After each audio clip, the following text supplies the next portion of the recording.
guys, so I kind of wanted to do a story time. I thought of doing different videos, and I just totally, I couldn't think of anything to do.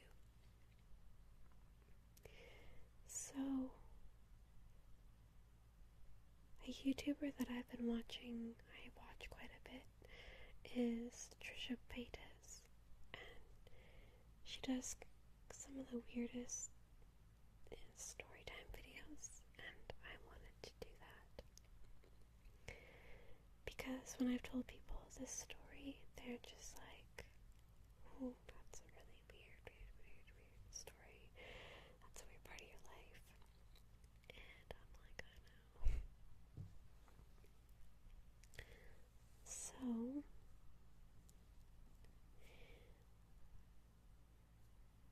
I hope that there isn't any background noises or anything like that. I am filming this during the day, and so my cat can be really annoying. He meows a lot.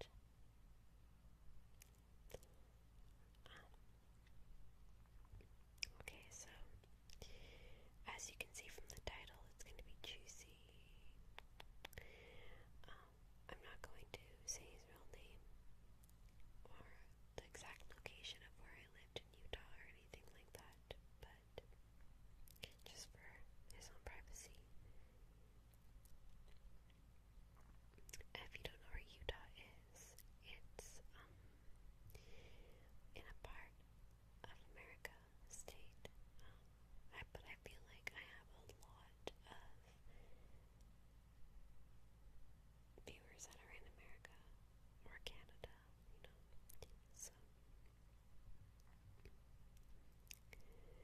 So, how we met was I was a cam girl when I was 20 years old. I believe I was 20, just turned 20. And I'm 25 now for anyone that doesn't know. So that's been 5 years. And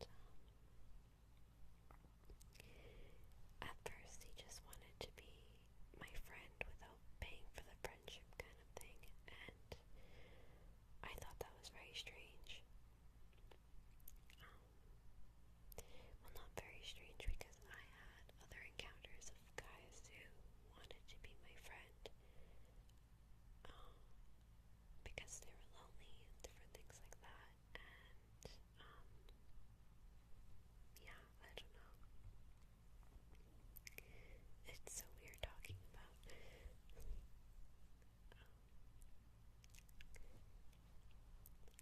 Okay, so yeah, he wanted me to. I'm gonna be flipping from whispering to soft spoken because I kind of want to mix it up because some people like soft spoken and some people like whispering. So I'm just going to be doing that, by the way.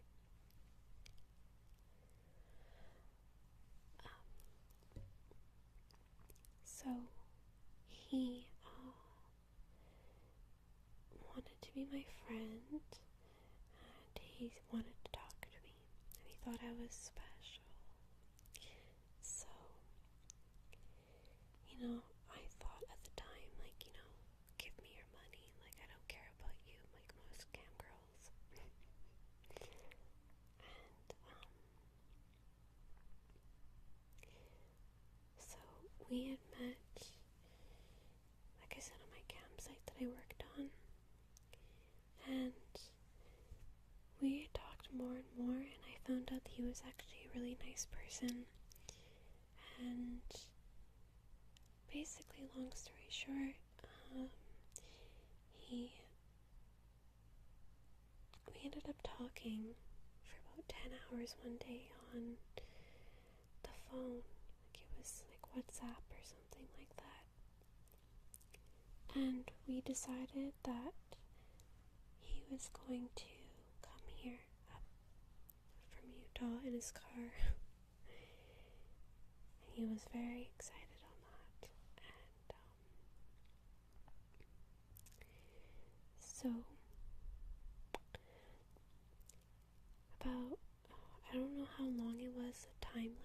us talking, to us meeting. It wasn't that long, but it wasn't extremely short. But he drove up and he stayed with me for about 5 days, I think. And we started dating. There was no awkwardness or anything like that. He was very nice, very gentlemanly like. He grew up Mormon, like most people in Utah do, I think. I don't know, different parts of Utah. It's kind of what they're known for, I think. But he was an Ex Mormon, so he had left the church like 3 years prior to meeting me. And he's 5 years older than me, so he would be about 30 now or something, 30, 31. Something like that, because I'm 25 now. So I told him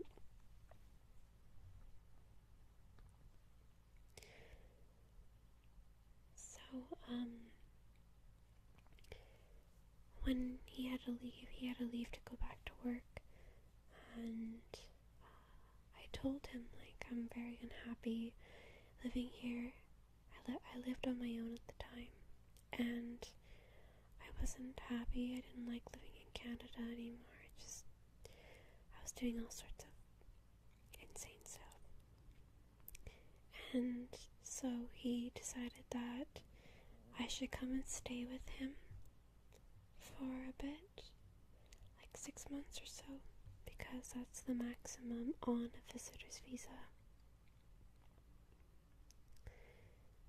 So we ended up deciding to do that, and I packed away all my stuff, and told the very few family members that I am close with that I was leaving to Utah, and they all thought I was crazy, because honestly it is crazy.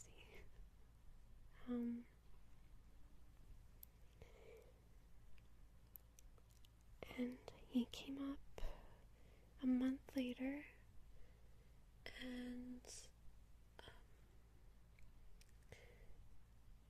I kind of said my goodbyes to some people, and we went to the border in the morning time, and that's the border between British Columbia and Washington. So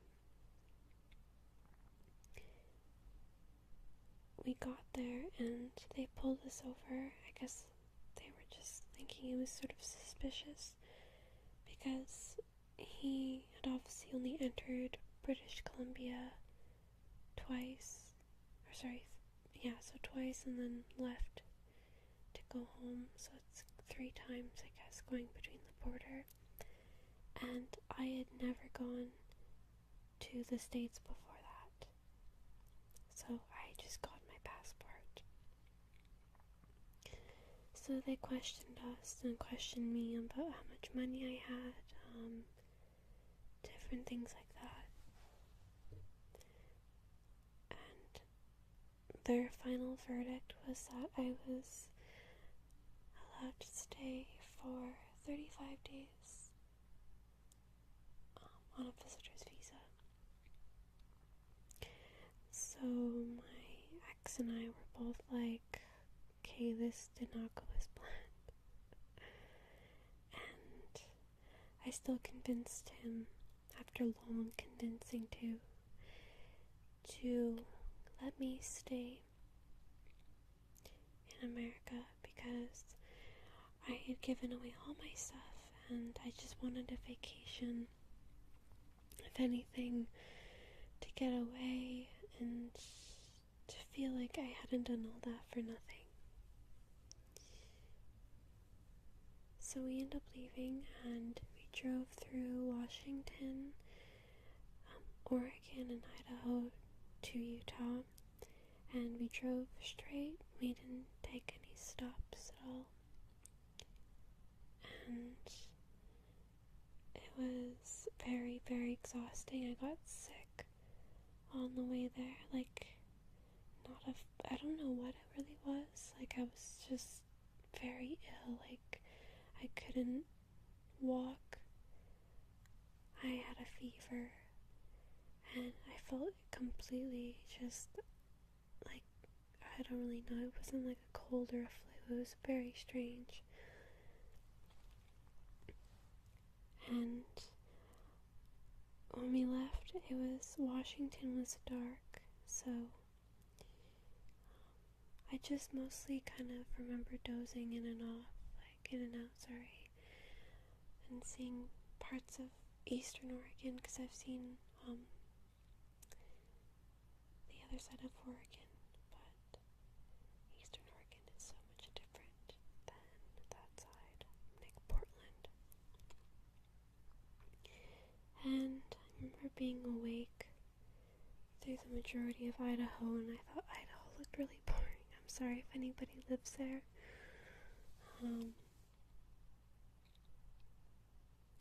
So that was a pretty interesting state. And like I said before, we had taken no stops. It was a 16 to 17 hour drive straight. So it was really just exhausting. I can't imagine how he felt. Like, I think that he was probably on autopilot at that point.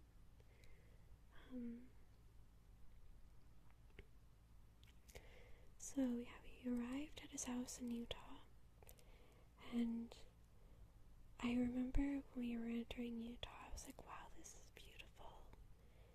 This is amazing. I didn't really know what to expect, because I had just Googled pictures and things like that, and where he was housed in northern Utah is so beautiful.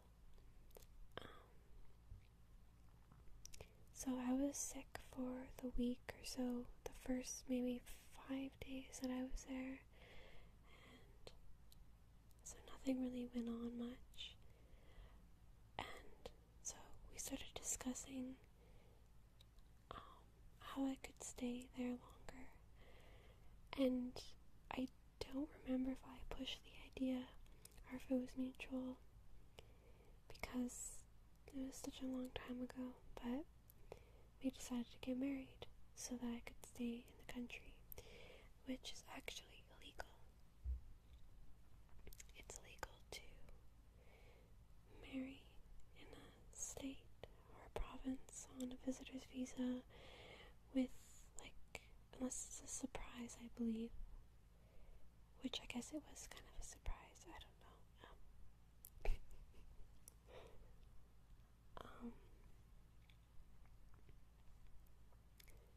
But basically, we ended up planning our wedding, and we were going to get married on June 15th, so that would have been, like, it's June 19th, or it's July 19th right now, so last month, 5 years ago.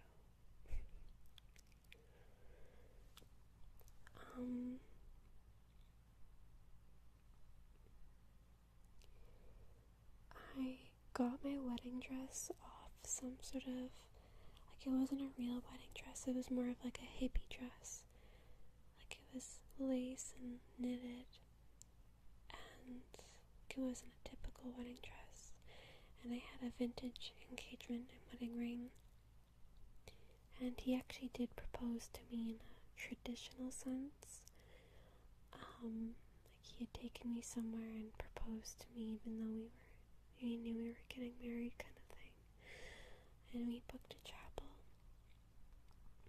and I had met his family, or part of his family, because he had a huge family, and it was kind of strange.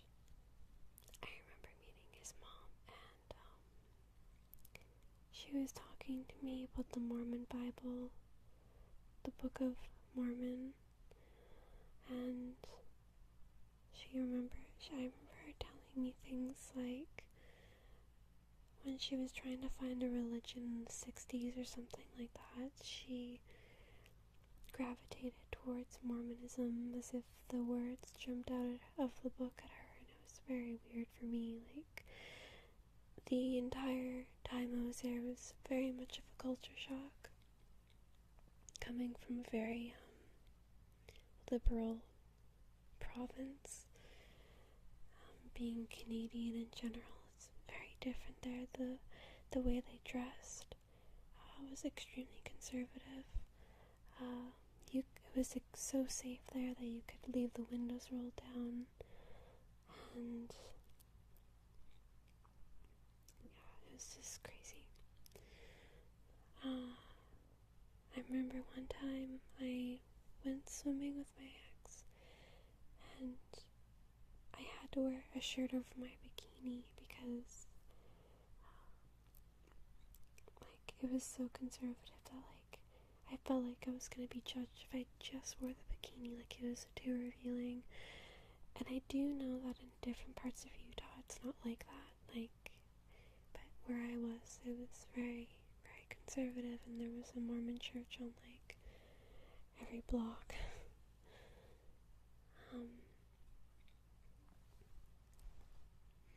So basically,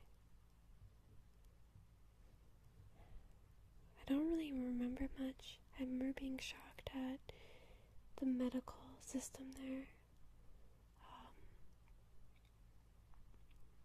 because I had to go to the doctor, and it was like $145 to go to the doctor.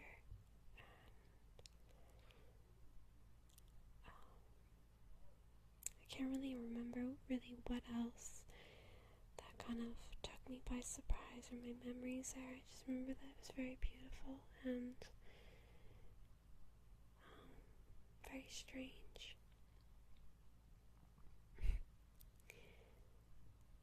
So, anyways, we had our wedding upcoming, and it was 2 days before our wedding, and I look back on this now and I laugh at it, but at the time it was very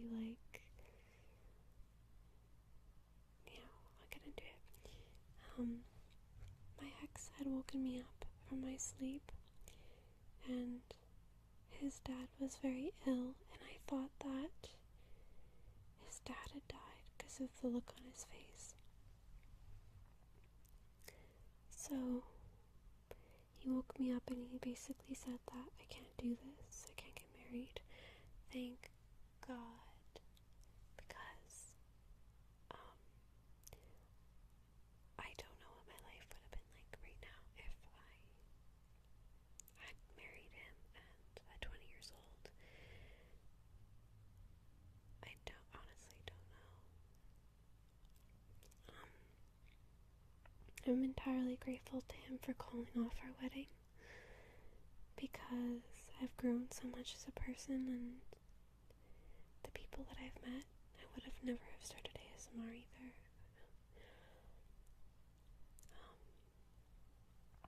So basically, I won't go into all the detail, but I went back to Canada, and it was not a pretty breakup. I was very upset.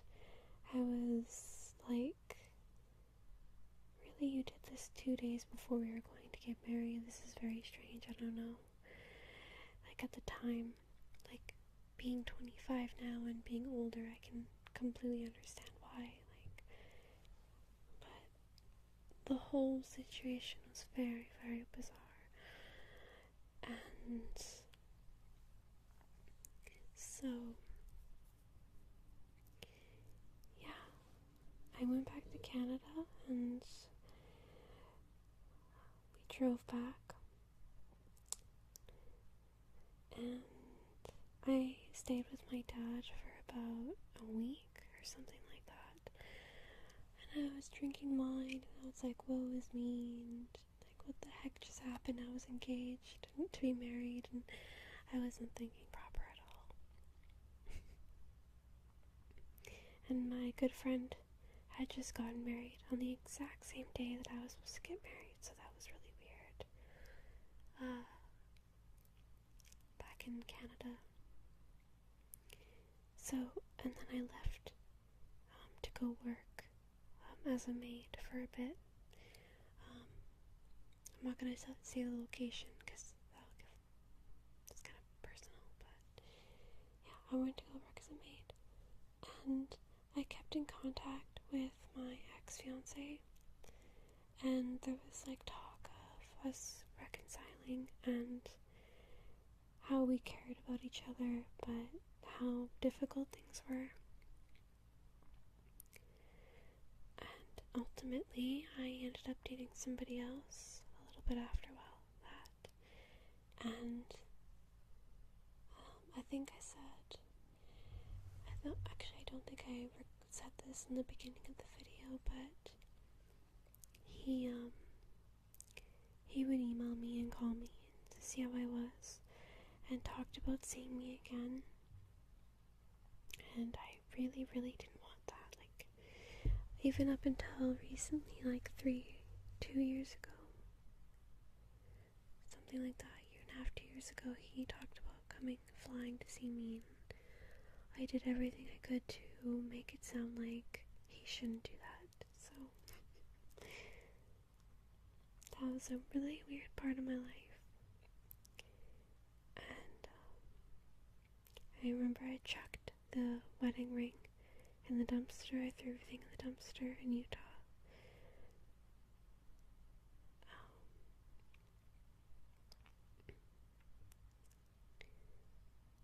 So yeah, I've been engaged twice actually.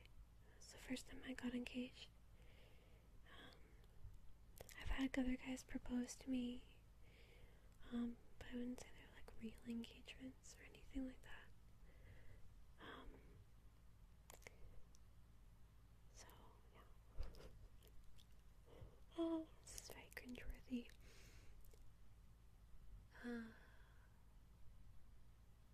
Trying to think of anything else I kind of missed out on there. I think that's basically about it. He was an Ex Mormon, and he still wore Mormon pants, which I thought was very weird. I was like, why are you still wearing those Mormon pants? They're really weird looking. He's like, oh, they're just clothing. And I was like, but they're not. They're magical, like, anti-fire pants.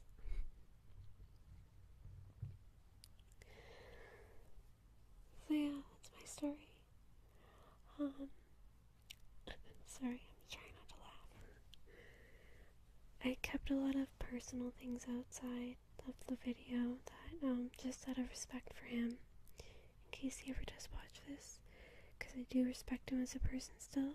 And yeah, so I hope you guys enjoyed this video. Sorry that it wasn't a doctor roleplay, or it wasn't a girlfriend roleplay or anything like that, but I hope that you still found it interesting, or